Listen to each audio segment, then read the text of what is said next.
नमस्कार, मैं मृदुला श्रीवास्तव सी न्यूज भारत में आपका स्वागत करती हूं। वक्त हो गया है न्यूज बुलेटिन का। बुलेटिन की शुरुआत करेंगे बेमेतरा से, जहां आंगनबाड़ी कार्यकर्ता और सहायिकाओं ने 6 सूत्री मांगों को पूरा नहीं होने से नाराज होकर सोमवार को धरना प्रदर्शन किया। साथ ही बताएंगे कहां चुनाव को लेकर कार्यकर्ताओं के साथ बैठक की गई। इसी के साथ हम आपको दिखाएंगे कि कैसे कस्बा राधा कुंड के जंगल में विशालकाय अजगर मिलने से क्षेत्र में दहशत फैल गई। ऐसी और भी तमाम खबरों पर आइए विस्तार से करते हैं चर्चा। आंगनवाड़ी कार्यकर्ता और सहायिकाओं ने 6 सूत्री मांगों को लेकर पूरा नहीं होने से नाराज होकर सोमवार को धरना प्रदर्शन किया। इस दौरान कांग्रेस सरकार द्वारा घोषणा पत्र में किए गए वादे को पूरा करने की मांग को लेकर आंगनवाड़ी कार्यकर्ता और सहायिकाओं ने प्रदेश सरकार के खिलाफ जमकर नारेबाजी की। सीधी एक मांग सरकारी घोषित नहीं करे तब तक के हमारा कलेक्टर दर में रेट तो सरकार से हमार 6 सूत्री मांग है। 6 सूत्री मांग लेके हम 5 दिन के हड़ताल में हवन। 5 दिन में जिसे हमार मांग पूरा नहीं होही तो हम अनिश्चितकालीन हड़ताल करबो। हमन ला मान दे जाते हमर मन के अभी जेन सहायिका मन के रेट है तेन 3250 है। हमार मन के अतका कान में का चल, हमार मन के लड़का के भी भरण पोषण नहीं हो सके। अगर सरकार तुम्हारी मांग ला पूरा नहीं करी कैसे करूँ आगे? अगर हमार मांग ला पूरा नहीं करी तो हमार अनिश्चितकालीन हड़ताल करेंगे। मामला ये है कि हम लोग का कल प्रशासन के साथ बैठक हुआ बेमेतरा जिला में, और उसमें हम लोग को समझौता कराया गया कि आज 23 तारीख को कहीं भी अनुमति नहीं मिला है तो आप लोग बेमेतरा में बैठ सकते हैं करके। लेकिन हमको खबर मिली है कि बेमेतरा से जितने भी गाड़ियां हमारी जा रही थी सबको बलपूर्वक रोका जा रहा है, और हमारे बीडी पटेल भी बेरला कंडरका में गाड़ियों को रोक रहे हैं। वहाँ अच्छी बात नहीं। हम चाहते हैं कि हमारे जो जन घोषणा पत्र में भूपेश बघेल जी ने जो जन घोषणा पत्र में अपने वादा किया था, हम चाहते हैं वो जल्द से जल्द पूरा हो। बेमेतरा से सी न्यूज संवाददाता संजू जैन की रिपोर्ट। जनपद कानपुर देहात के नगर पंचायत रनिया में समाजवादी पार्टी की कानपुर उन्नाव खंड स्नातक क्षेत्र के चुनाव को लेकर कार्यकर्ताओं के साथ बैठक की गई। समाजवादी पार्टी के पूर्व सांसद राजाराम पाल ने सभी कार्यकर्ताओं को संबोधित करते हुए कहा कि उत्तर प्रदेश में कानपुर उन्नाव खंड स्नातक का चुनाव घोषित है। 30 जनवरी को चुनाव होना है। उन्नाव और कानपुर स्नातक खंड क्षेत्र से समाजवादी पार्टी के प्रत्याशी डॉक्टर कमलेश यादव, वहीं शिक्षक स्नातक में प्रियंका यादव को प्रत्याशी समाजवादी पार्टी ने बनाया है। अकबरपुर रनिया विधानसभा के सभी कार्यकर्ता अपने प्रत्याशी को जिताने के लिए तन मन धन से लग गए हैं और आने वाले 2024 के चुनाव में भाजपा पार्टी को खतरे की घंटी साबित होगी। वहीं हमारी समाजवादी पार्टी जीत हासिल करेगी। आज की विषय को लेकर बैठक की गई, क्या तैयारी? जैसा कि आप जानते हैं कि उत्तर प्रदेश में 5 स्नातक और शिक्षक स्नातक का चुनाव घोषित है, जो 30 जनवरी को चुनाव होना है। उसी संबंध में उन्नाव और कानपुर स्नातक खंड से समाजवादी पार्टी के प्रत्याशी डॉक्टर कमलेश यादव स्नातक में और शिक्षक स्नातक में हमारी बहन प्रियंका यादव को प्रत्याशी बनाया है। उसी सिलसिले में अकबरपुर रनिया विधानसभा के कार्यकर्ताओं की बैठक बुलाकर हमने प्रत्येक पोलिंग स्टेशन में पोलिंग प्रभारियों को, जो विकास खंड के बाहर पोलिंग लगाने का काम करेंगे, उस पोलिंग स्टेशन में आने वाले प्रत्येक बूथ पर 2-2 एजेंट नियुक्त करके, और जो वोटर लिस्ट है, जो वोटर हैं, उनसे संपर्क करने के बारे में दिशा निर्देश देने का काम हम और हमारी जिला बॉडी ने किया है। निश्चित तौर पर ये चुनाव समाजवादी पार्टी के लिए आने वाले 2024 का जो चुनाव है उसके लिए भारतीय जनता पार्टी को खतरे की घंटी साबित होगा। कानपुर देहात से सी न्यूज संवाददाता दीपक श्रीवास्तव की रिपोर्ट। मथुरा में कस्बा राधा कुंड के जंगल में विशालकाय अजगर मिलने से क्षेत्र में दहशत फैल गई है। अजगर मिलने की सूचना पर ग्रामीणों ने वन विभाग को दी और मौके पर पहुंची 3 सदस्यीय वनकर्मी की टीम ने ग्रामीणों के सहयोग से अजगर को पकड़कर जंगल ले जाकर छोड़ दिया है। क्या नाम है आपका? राम नरेश यादव जी। यहाँ क्या घटना हुई है? ये घटना अजगर निकला है हाईवे के किनारे। इसको किसान की शिकायत पर आए हम लोग और इसको हमने पकड़ा है। इसको हम सुरक्षित जंगल में छोड़ेंगे। आपकी टीम में कौन कौन मौजूद है? राधे श्याम है, कुशनपाल है और राम नरेश यादव है। क्या नाम है आपका? संतोष शर्मा जी। यहाँ क्या घटना हुई है? घटना ये हुई थी कि अजगर सांप है, ये एकदम से दवा देने के लिए आए थे। आकर के वो धूप की तरफ ऐसे रस्सी लेकर के ऐसे नीचे दौड़े हम, तो ये हमारे भाई साहब हाईवे के सारे ही बिल्कुल किनारे पर और पाइप लेकर के दौड़ रहे थे। तो इनको अजगर दिखा तो एकदम से घबरा गए। हम सड़क पे थे, हमने कि क्या हुआ, 3 पटक लगी। क्या नाम है आपका? चंचल भौरा। ये क्या घटना हुई है? यहाँ पर हम गाय तारने के लिए आए, हमारे खेत में गाय चल रही थी, उसको भगाने के लिए आए और हम गाय के पीछे गेहूं के चल रहे थे। अजगर हमारे पैर से लिपट गया होता, हमारी जान बड़ी मुश्किल से बची है। फिर हमने वन विभाग टीम को सूचित किया गया, वन विभाग की टीम मौके पर आ चुकी है और उसको पकड़ने की कोशिश कर रही है। मथुरा से सी न्यूज़ संवाददाता विष्णु शर्मा की रिपोर्ट। बरसाना थाना चौकी नंदगांव क्षेत्र के अंतर्गत नंदगांव कामा रोड पर मोटरसाइकिल सवार में अज्ञात वाहन ने टक्कर मार दी, जिससे मोटरसाइकिल सवार गंभीर रूप से घायल हो गया। घायल को देख क्षेत्र के लोग इकट्ठा हो गए और 108 पर फोन कर दिया। मौके पर पहुंची 108 बरसाना सीएससी इलाज के लिए लेकर आई। यहां नाजुक स्थिति होने के कारण जिला अस्पताल के लिए रेफर कर दिया है। जो अभी जो नंदगांव कामा रोड पर जो एक्सीडेंट हुआ है, क्या मामला है पूरा? ये अननोन व्यक्ति है, इसका नाम पता कुछ है नहीं है। ये एक्सीडेंट केस है, बाइक से कहीं एक्सीडेंट गिर गया है। तो ये इसके मुंह से ब्लीडिंग आ रही है और हेड इंजरी का केस है। और मैंने इसे अपना प्राथमिक उपचार यहाँ दे दिया है और रेफर भी जिला अस्पताल में कर दिया गया है। और इसकी बीपी पल्स अभी समय नॉर्मल है। क्या कैसी स्थिति है इसकी इस टाइम? स्थिति गंभीर है क्योंकि अभी अनकॉन्शियस में है, लेकिन बीपी और पल्स सही चली से है कि मरीज भगवान ने चाहे तो अगर उचित समय पहुंच जाता है ठीक हो जाएगा। तो कोई शनाख्त हो पाई है इसकी? अब शनाख्त नहीं हो पाई है। कोई इसके पास कोई आधार कार्ड और कोई किसी आईडी कोई है उस जेब में है नहीं, तो इसे अभी कुछ नहीं जाए। पुलिस को बता दिया गया, तो इसके गाड़ी के नंबर से पुलिस अपनी जानकारी करेगी इसका क्या है मामला है। हमारे ये अननोन केस है। मथुरा से सी न्यूज़ संवाददाता विष्णु शर्मा की रिपोर्ट। मेरठ में समाजवादी पार्टी से सरना विधायक अतुल प्रधान कमिश्नर कार्यालय के बाहर धरने पर बैठ गए हैं। विधायक का आरोप है कि मेरठ मंडलायुक्त ने उनकी शिकायत नहीं सुनी है। विधायक का कहना है कि जब सरकार में जनप्रतिनिधियों की सुनवाई नहीं हो रही तो जनता की क्या सुनवाई होगी। बता दें, इससे पहले अतुल प्रधान ने पीडब्ल्यूडी दफ्तर में धरना दिया था और सरधना में एक सड़क बनवाने का मुद्दा था, जिस पर सुनवाई न होने पर अतुल दफ्तर में ही धरने पर बैठ गए थे। क्या मामला है, किस मामले को लेकर के पहुंचे? मैं लोकतंत्र में हम लोग जीते हैं। सरकार कोई भी हो, वर्तमान सरकार में भी माननीय मुख्यमंत्री जी ने सदन में भी ये बात कही, यहाँ पर अधिकारियों खुद ये बात कह गए कि जनप्रतिनिधियों का सम्मान हो, उनकी बात सुनी जाए। और अगर बात ऐसी है कि जो ना हो सकने वाली हो, लखनऊ से हो सकती हो, तो उसके लिए भी आप उनसे संपर्क करके उनकी बात सुन के लखनऊ तक पहुँचाएँ। मैं माननीय महोदय कमिश्नर महोदय से 10:30 बजे का मैंने फ़ोन पर टाइम लिया। मैं 10:30 बजे उनसे करेक्ट मिलने आया। तो जब मैं उनसे मिलने पहुंचा तो जिन लोगों को मिलवाना था, जिनकी समस्याएं थी, चाहे गांव के प्रधान जी थे, एक अस्पताल की समस्या थी, कुछ ओला वाले लोग थे कर्मचारी, उनकी समस्याएं थी, 1-2 समस्याएं और थी जो पब्लिक की समस्याएं।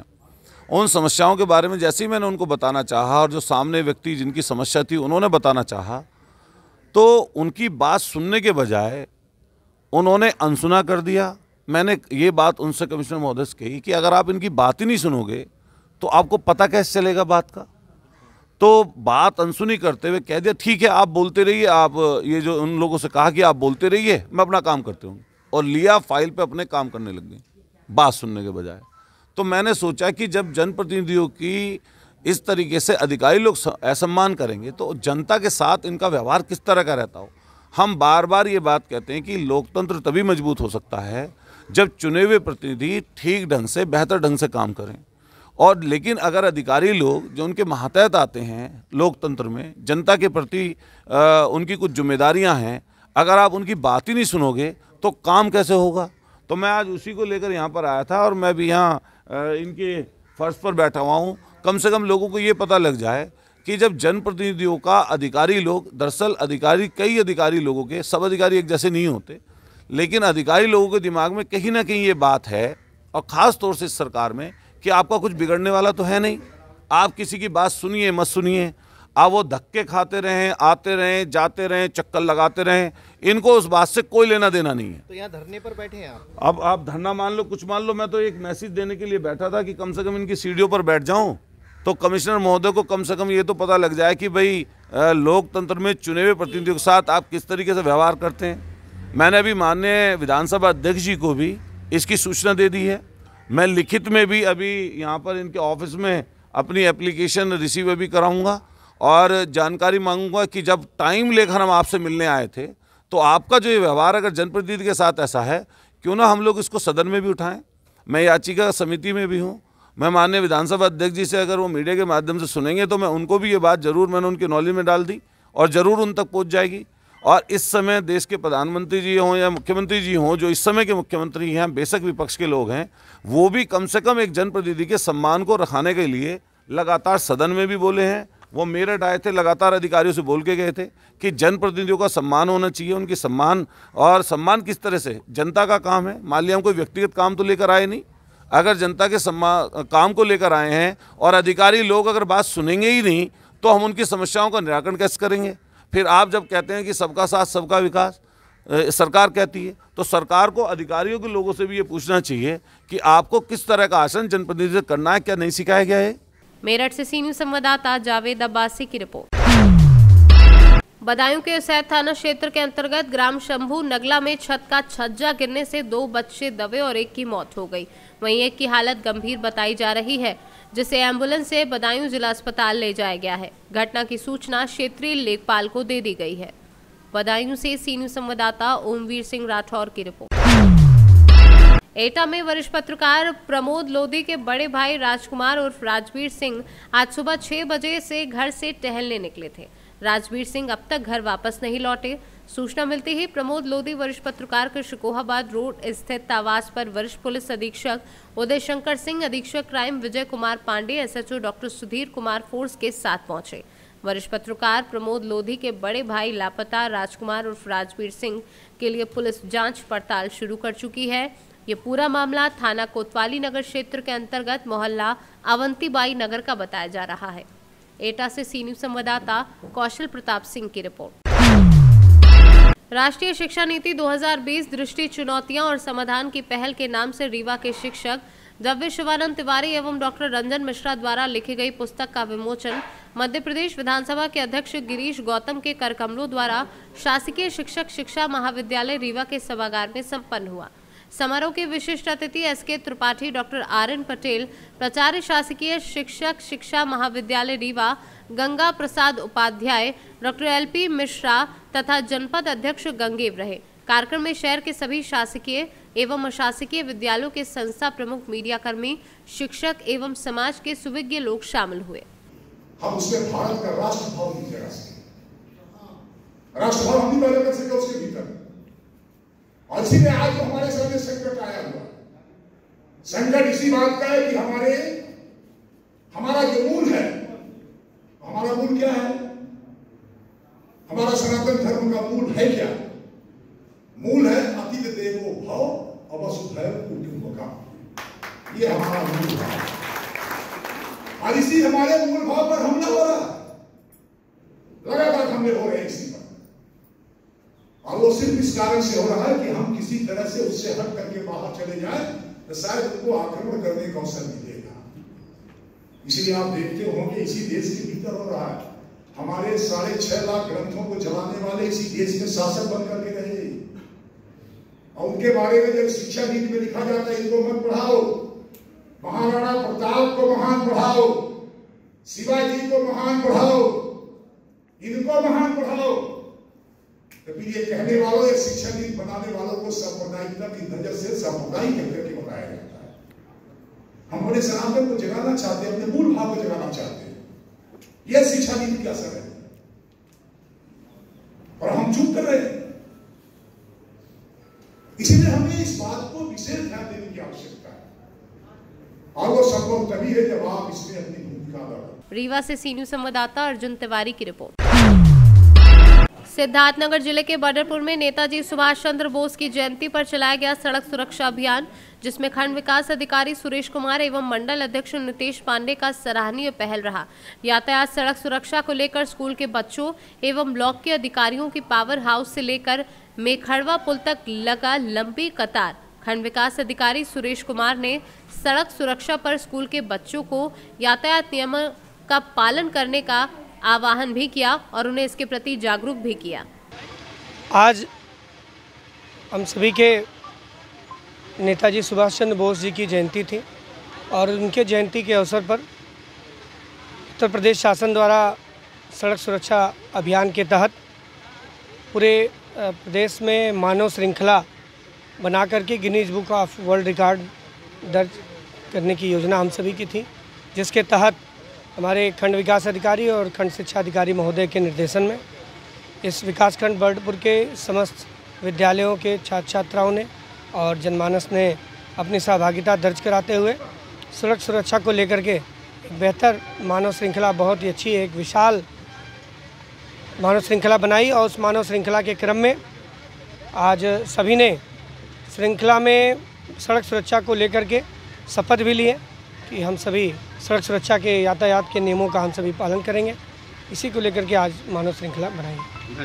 सिद्धार्थनगर से सी न्यूज़ संवाददाता धर्मेंद्र कुमार की रिपोर्ट। उज्जैन के खाचरौद के समीप ग्राम बेड़ा वनिया में एक लापरवाह डॉक्टर जो अपने आप को आयुर्वेद का डॉक्टर बता रहा था, उसने 2 माह के बच्चे के पेट पर इलाज के नाम पर चीरा मार दिया, जिससे उसकी पेट की मांसपेशियां बाहर आ गई एवं मांसपेशियों के ऊपर पट्टी करके परिजनों से बोल दिया कि इसे अन्य जगह इलाज के लिए ले जाएं। मासूम के माता पिता अपने मायके डिलीवरी के लिए आए थे, जो कि रावटी निवासी महेंद्र सिंह गुर्जर की पत्नी है।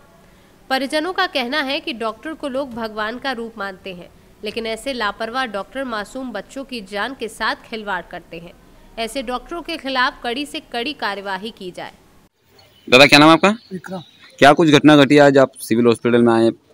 हॉस्पिटल में आए, बच्चे ले गए थे गाँव में। कौन से गांव लेके गए थे आप बच्चे को? हमारे गाँव में लेके गए थे तो उसके नाभि में सूजन आ गया था, थोड़ा बहुत सूजन था तो डॉक्टर को दिखाया तो डॉक्टर ने चीरा लगा दिया। फिर उसके बाद में घर ले आए, फिर आंटी जी लेके आए, अंकल जी फिर वापस गए लेके, तो उन्होंने बोला कुछ रतलाम ले जाओगे। रतलाम लेने गए, फिर वापस नहीं आए वो, मतलब घर आ गए। घर से वापस नागदा गए, नागदा नहीं झेला उन्होंने तो वो भेजा उज्जैन लेके गए। उज्जैन में फिर ये अंकल जी लेके गए तो कौन से हॉस्पिटल में मेरे को पता नहीं है। अच्छा दादा क्या नाम है आपका? संतीलाल। क्या कुछ घटना घटी आज जो आप सिविल हॉस्पिटल में आए हैं? वो क्या हुआ कि जो हमारे गांव में हमारे जो बच्चा लड़की का लड़का था वो तो जिद कर रहा था वो, तो उसके लिए उसको हमारे गांव में डॉक्टर वसंतीलाल है उसके पास ले गए उसको। तो उसने बोला कि हमारे इसके बच्चे के पीक भरा गया तो इसके मतलब वो इलाज कर दूंगा। ठीक, चलो ठीक, वो अंदर ले गया, उसने चीरा लगा दिया। चीरा लगाने के बाद हमारे को दे दिया कि चलो ठीक है कल रतलाम ले जाना आप। फिर आए रतलाम तो थोड़ी देर बाद देखा तो उसने तो आते ही बाहर कर दी। इसके बाद जनसेवा गया नागदा, उसने बोला कि यार तुम यहाँ तो कोई इलाज नहीं होगा तो एक दूसरा हॉस्पिटल है नागदा, उस पर वो ले गया। उन्हें थोड़ा बहुत कुछ करा, उन्होंने किया अपने अस्पताल पाटीदार अस्पताल में ले जाओ, वहाँ ले गया, वहाँ भी इलाज नहीं हुआ। फिर उन्होंने बोला कि तेजेंद्र अस्पताल है वहाँ ले जाओ, वहाँ ले गया, वहाँ भर्ती कराया नहीं, उसके बच्चे ने कम तोड़ दिया। तो ये चीरा काहे के लिए लगाया था डॉक्टर ने? अब ये तो ये और जानता है कि क्यों लगाया। उन्होंने बोला कि ठीक हो जाएगा। कौन? देखिए ये महेंद्र सिंह गुर्जर है, ये रावटी के रहने वाले हैं। इनकी पत्नी, इनका जो है यहाँ पर मायका है पत्नी का, वो बेड़ावनिया गांव में आई हुई थी। उनका जो है तकरीबन 1.25 माह का बच्चा था जिसको शायद नाभि ओभी के पास सूजन और कुछ पशोश की शिकायत जैसा परिजन बता रहे थी। तो उन्होंने उसकी पत्नी ने जो स्थानीय डॉक्टर जो वहाँ पर थे ग्राम बेड़ावनिया में उनको दिखाया तो उनका कहना है कि उन्होंने सुई से पस निकाला और उसके बाद उस पर चीरा लगा दिया। चीरा लगाने के बाद जब ये घर ले गए हैं तो बच्चा और काफ़ी ज़्यादा रोने लगा है। तो इसके बाद जो है ये लोग वापस ले गए उसके पास। उन्होंने बोला कि आप जो है नागदा या अन्य कहीं जाकर दिखाएं। नागदा ले गए हैं तो नागदा से फिर उज्जैन ट्रांसफ़र किया गया था, इनको उज्जैन भेज दिया गया था। उज्जैन में जब ये लोग गए हैं तो तेजनकर हॉस्पिटल में उन्होंने बच्चे को दिखाया तो बच्चे की उसमें डेथ हो गई। इनका कहना है कि जो जिस स्थान पर चीरा लगाया गया था वहाँ से जो है उसकी आंतड़ियाँ जो थी बच्चे की वो बाहर आ गई हैं। हम लोगों ने जो है सूचना पे मर्ग पंजीबद्ध करके और बच्चे का पोस्टमार्टम कराया है और डॉक्टर से हमने निवेदन किया कि यथाशीघ्र उसमें पोस्टमार्टम रिपोर्ट दे दें। परिजनों के कथन इसमें हो रहे हैं और उसके बाद जिस डॉक्टर ने इलाज किया है और उसकी क्या योग्यता है हम उसका जो है उसके संबंध में जो है निर्धारित करवाएंगे और जब ये पाया जाएगा कि उसके द्वारा निर्धारित योग्यता के अनुरूप जो है कार्य नहीं किया गया तो जो भी वैधानिक कार्रवाई होगी वो उसको संपन्न करेंगे। सर अभी तक देखिए ये विषय ऐसा है कि इसमें चूंकि उसने इलाज किया है तो उसने इलाज किया है तो किस हैसियत से किया, क्या उसके पास जैसे कोई डिग्री है चाहे ये नहीं है तो उसका भी परीक्षण आवश्यक होता है। और अगर मैं बता रहा हूँ आपको, सुनिए, परीक्षण आवश्यक होता है और उसका हम परीक्षण कराएंगे। और परीक्षण में अगर पाया गया है कि भाई जो इसने इलाज किया उस इलाज के लिए अधिकृत नहीं था, स्वाभाविक नहीं, फिर तो उसके ऊपर प्रकरण बनेगा ही। लेकिन इसमें एक दूसरा एस्पेक्ट्स भी ये होता है कि जो नियम है वो नियम ये है कि अगर कोई डॉक्टर है और वो योग्यता है, उसको योग्यता है जिस चीज़ की वो कर रहा है, इलाज योग्य है और वो कर रहा है, और तब अगर यदि हम उसके ऊपर कोई नेग्लिजेंसी का आरोप लगाते हैं तो ऐसी स्थिति में जो है CMO साहब द्वारा एक समिति गठित की जाती है और वो समिति उसकी जांच करने के बाद रिपोर्ट देती है कि भाई इसके द्वारा नेग्लिजेंसी की गई है। लेकिन ये स्थिति तब बनती है जब कोई योग्य डॉक्टर जो रहता है वो जो उसके योग्य हो और उसके द्वारा लापरवाही का उसके ऊपर आरोप लगे। हम इनकी जो है डिग्री वगैरह जो भी है वो भी देखेंगे और जो संबंध में ब्लॉक मेडिकल ऑफिसर से उसका परीक्षण भी कराएंगे। और अगर पाया जाता है कि इन्होंने जो है जो इलाज किया उसके लिए अधिकृत नहीं थे तो जो निर्धारित प्रावधान है उस प्रावधानों के अंतर्गत उनके विरुद्ध कार्रवाई की जाएगी। उज्जैन से सी न्यूज़ संवाददाता सुरेश जाटवा की रिपोर्ट। बहराइच जिले के तहसील मोतीपुर अंतर्गत झाला ग्राम सभा में सिलेंडर विस्फोट हुआ। एक बालिका की हुई मृत्यु, 3 घर हुए धराशाही। विस्फोट इतना जबरदस्त था कि इसकी चपेट में 3 घर धराशाही हो गए। घटना सोमवार के सुबह करीब 12 बजे की बताई जा रही है। बताया जा रहा है कि बालिका द्वारा दूध गर्म करने के दौरान ये घटना हुई है। मौके पर पहुंचे आला अधिकारी और घटना स्थल का किया जा रहा है निरीक्षण। बहराइच से सी न्यूज़ संवाददाता नईम खान की रिपोर्ट। उत्तर प्रदेश के जनपद हापुड़ में स्थित SSV इंटर कॉलेज में भारत विकास परिषद मुख्य शाखा हापुड़ द्वारा संपर्क सहयोग संस्कार सेवा समर्पण के तहत दिव्यांग सहायता शिविर का आयोजन किया गया, जिसमें भारी संख्या में दिव्यांग जन पहुंचे। शिविर में दिव्यांग जनों को कृत्रिम हाथ पैर, जूते, बैसाखी, व्हीलचेयर, ट्राईसाइकिल, कानों की मशीन उपलब्ध कराए जाने के उद्देश्य से भारी संख्या में दिव्यांग जनों को बुलाया गया और डॉक्टर द्वारा उनका मेडिकल भी कराया गया। मेरा नाम ममता शर्मा है। मैं राष्ट्रीय समिति सदस्य समूह गान प्रतियोगिता हूँ भारत विकास परिषद में और पिछले 22 वर्षों से मैं इस शाखा से जुड़ी हुई हूँ। आज हापुड़ मुख्य शाखा मेरी मेन शाखा है और मैं इसकी सदस्य हूँ। बहुत गौरवान्वित महसूस कर रही हूँ कि दिव्यांग शिविर हमारी शाखा लगा रही है और समाज का सबसे बड़ा काम है कि जो हाथ पैरों से रहित लोग हैं उनको किसी कार्य में सक्षम करना, जो कुछ कमा के खा सकें। इसके अतिरिक्त भारत विकास परिषद दिव्यांगों के लिए बहुत काम कर रही है और इसके लिए मैं 2 मिनट के लिए इसका इतिहास जरूर बताऊंगी आपको कि दिव्यांग शिविर हम क्यों लगाते हैं। जिस समय भारत और चाइना का युद्ध हुआ था 1962 में, उस समय हमारा बड़ा नुकसान हुआ था। हमारे देश के बहुत सारे सैनिक शहीद हो गए थे और बहुत सारे जो सैनिक बचे थे उनके हाथ पैर अंग कट गए थे और वो बहुत बुरी परिस्थिति थी। हमारे देश में निराशा का वातावरण बिल्कुल फैल गया था। उस समय हमारे यहाँ जो डॉक्टर सूरज प्रकाश जी, जिन्होंने इस संस्था की नींव डाली थी, उस दिन उनके मन में ये विचार आया, क्योंकि वो मरीजों की सेवा भी कर रहे थे, डॉक्टर थे दिल्ली के, तो उनके मन में ये विचार आया कि क्यों ना एक ऐसी संगठन बनाया जाए कि जिसमें समाज के जो प्रतिष्ठित, संपन्न और बुद्धिजीवी वर्ग वो हो और जिनके मन में सेवा की भावना हो। इसीलिए उन्होंने वो दिव्यांगों की सेवा करते करते भारत विकास परिषद का वहाँ से उदय हुआ और हमारे सेवा के बहुत सारे कार्य हैं, लेकिन उसमें सबसे पहला कार्य जो है वो दिव्यांग सहायता और उनका पुनर्वास। देखिए, सहायता तो हम आज यहाँ कर रहे हैं, लेकिन भारत विकास परिषद पुनर्वास यानी कि पूरे भारतवर्ष में दिव्यांगों के लिए बहुत सारे ऐसे कार्यशाला होती हैं जहां उनको काम सिखाए जाते हैं, उनको आत्मनिर्भर बनाने के लिए, और इसके अतिरिक्त उनके विवाह भी संपन्न कराए जाते हैं, यानी कि उनकी पूरी जिम्मेदारी भारत विकास परिषद उठाता है। ऐसा हमारा ये अनोखा प्रयास है, ये दिव्यांगों की सहायता के लिए, उनको समाज की मुख्य धारा से जोड़ने के लिए दिव्यांग शिविर, जो एक आज यहाँ हापुड़ शाखा जिसका आयोजन कर रही है, और हमें उम्मीद है कि हमारे हापुड़ जिले में कोई भी दिव्यांग ऐसा ना बचे जिसकी सहायता हम ना कर सके, जिसको हापुड़ से सी न्यूज़ संवाददाता सचिन सागर की रिपोर्ट। सपा के पूर्व ब्लॉक प्रमुख नवाब सिंह यादव की अगुवाई में दर्जनों सपा नेताओं ने जिलाधिकारी से संबोधित ज्ञापन अतिरिक्त उप जिलाधिकारी को सौंपा। ज्ञापन देते हुए नवाब सिंह ने प्रदेश सरकार पर हमला बोलते हुए कहा कि एक तरफ सनातन धर्म की दुहाई देकर सत्ता पाने वाले लोग आज सत्ता मद में इतने चूर हैं कि हिंदुओं के अंतिम संस्कार में जाने वाले ट्रैक्टर ट्रॉलियों को अवैध करार देते हुए 50,000 रुपए से लेकर 1 लाख रुपए तक का चालान कर रही हैं। अब हिंदू समाज के लोग अपनों के अंतिम संस्कार में नहीं जा सकते। हम समाजवादी लोग प्रदेश सरकार से मांग करते हैं कि प्रत्येक गाँव में अंतिम संस्कार के लिए उचित व्यवस्था कराएं या सनातन धर्म के खिलाफ लगाए गए अवैध कानून को वापस लें। आज सरकार के विरोध में हम लोगों ने ज्ञापन दिया जो अवैध वसूली हो रही है। आरटीओ साहब और पुलिस प्रशासन अभी तक तो मोटरसाइकिल के चालान कर ही रहा था, वसूली हो ही रही थी, लेकिन 1 माह से मैं देख रहा हूं आरटीओ साहब ने किसानों को परेशान और गरीबों को परेशान करना शुरू कर दिया। जो सब यात्राएं जाती हैं मेहंदी घाट पे, अंतिम संस्कार के लिए डेड बॉडी ले जाते हैं लोग, उनके चालान कर दिए 50-50 हजार रुपए की। ट्रैक्टर ट्राली लोगों की बैठने की वो वाहन नहीं। अब हमारा अनुरोध है, अगर ट्रैक्टर ट्राली वाहन नहीं है तो आप सब यात्रा वाहन की व्यवस्था करा दीजिए। और जब ट्रैक्टर नहीं है तो किससे जाएंगे? क्या अब हम लोग या हिंदू धर्म के लोग अंतिम संस्कार के समय अपने मिलने जुलने परिवार खानदान के लोगों के दर्शन नहीं कर पाएंगे या अंतिम संस्कार में शामिल नहीं हो पाएंगे? और ये तो धर्म के ठेकेदार लोग हैं, सनातन धर्म की बात करते हैं, परंपरा की बात करते हैं, संस्कृति की बात करते हैं। इन्हें दिखाई नहीं पड़ रहा है क्या हो रहा है? जिनके 50-50 1-1 लाख के चालान हो गए हैं, वो ट्रैक्टर दोबारा नहीं लेके आएंगे। डेड बॉडियां पड़ी रहेंगी गरीब लोगों की, गांव में सड़ जाएंगी। कोई ट्रैक्टर नहीं लाएगा। जो मांग के ट्रैक्टर आते हैं, व्यवहार में ट्रैक्टर आते हैं, जिसका 50,000 1 लाख का चालान हो गया, वो 50 बहाने बनाएगा, नहीं आएगा। कैसे गरीबों का अंतिम संस्कार होगा? इसलिए आज ज्ञापन देने आए हैं।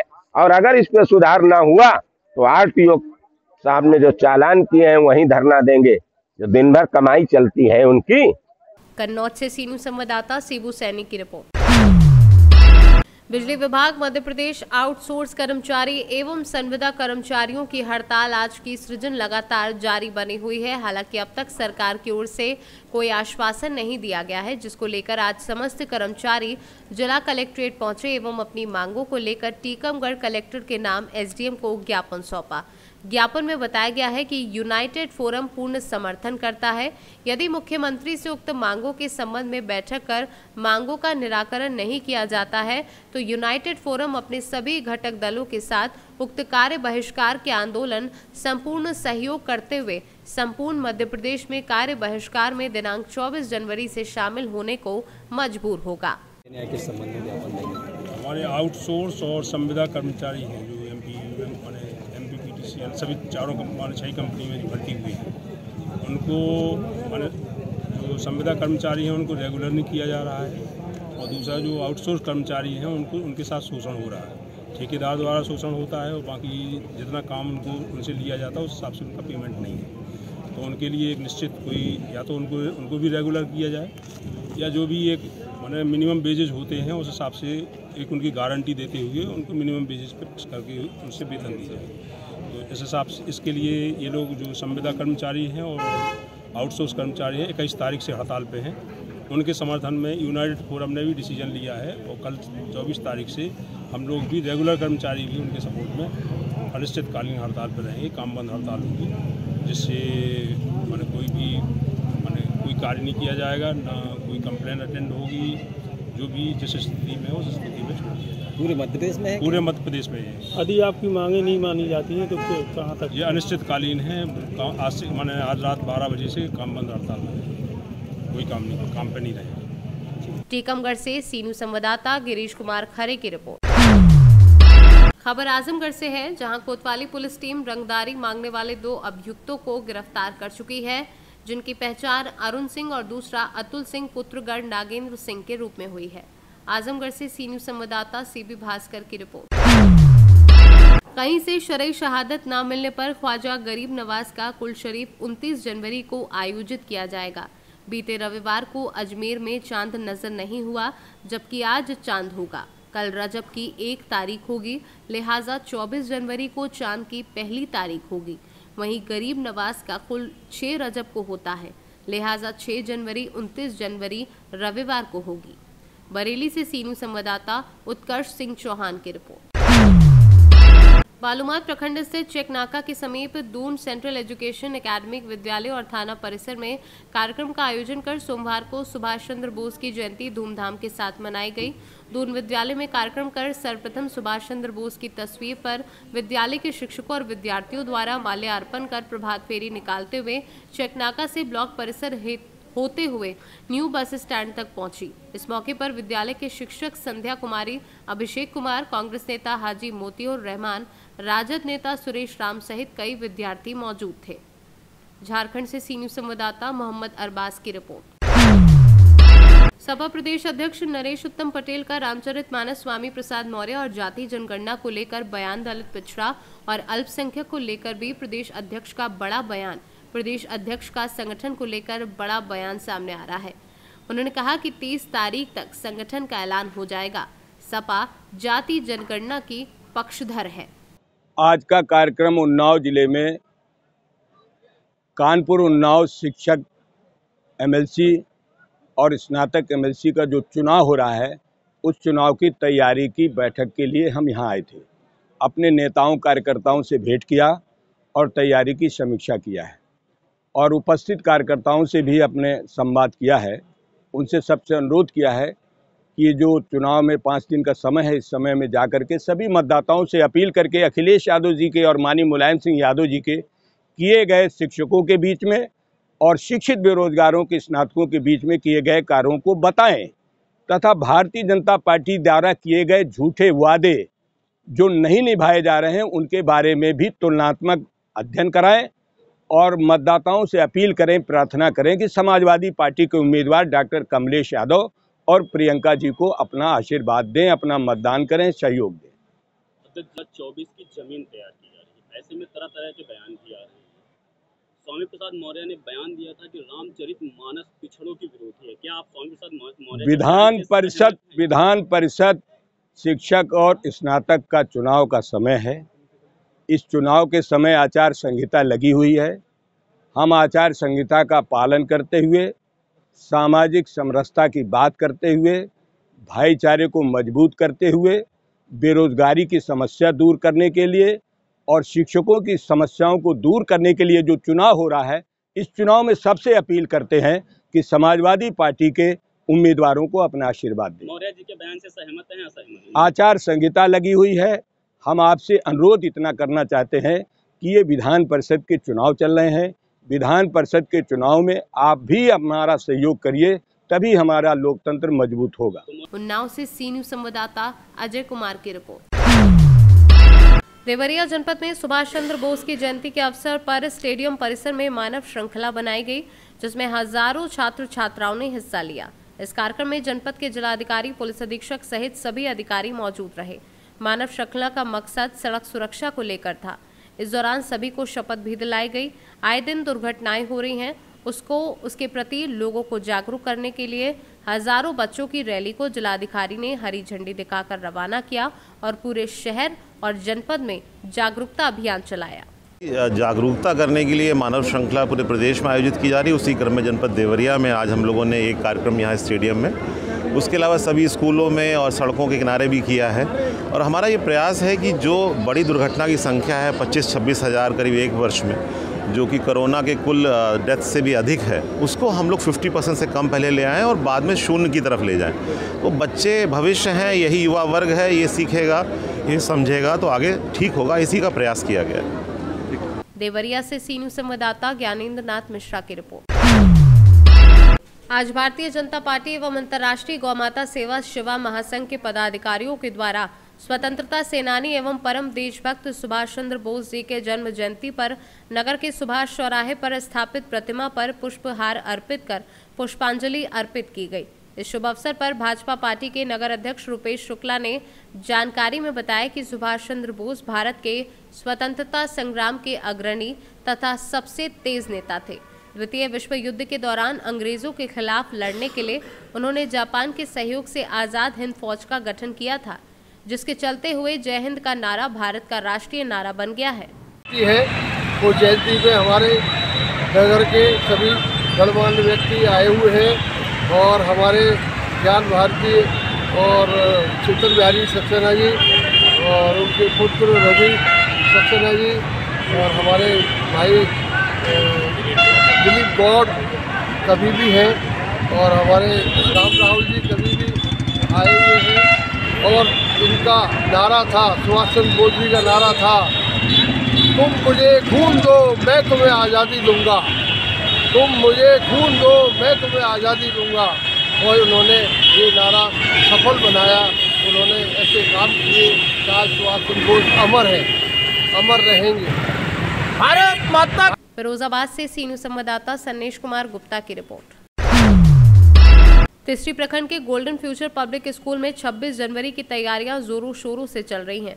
बता दें कि गोल्डन फ्यूचर पब्लिक स्कूल के डायरेक्टर कारू बरनवाल के नेतृत्व में स्कूल से चौक होते हुए गमरिया टांड तक बच्चों के द्वारा परेड किया गया, जिसमें बच्चों के द्वारा सुभाष चंद्र बोस जैसे कई महान पुरुषों का रूप धारण कर भारत माता की जय, 26 जनवरी अमर रहे जैसे विभिन्न नारे लगाए गए। झारखंड से सी न्यूज़ संवाददाता आनंद बरनवाल की रिपोर्ट। फिलहाल के लिए इस न्यूज बुलेटिन में बस इतना ही। देश और दुनिया की तमाम खबरों को जानने के लिए देखते रहिए सी न्यूज़ भारत। हर खबर आपके साथ, आपके हाथ।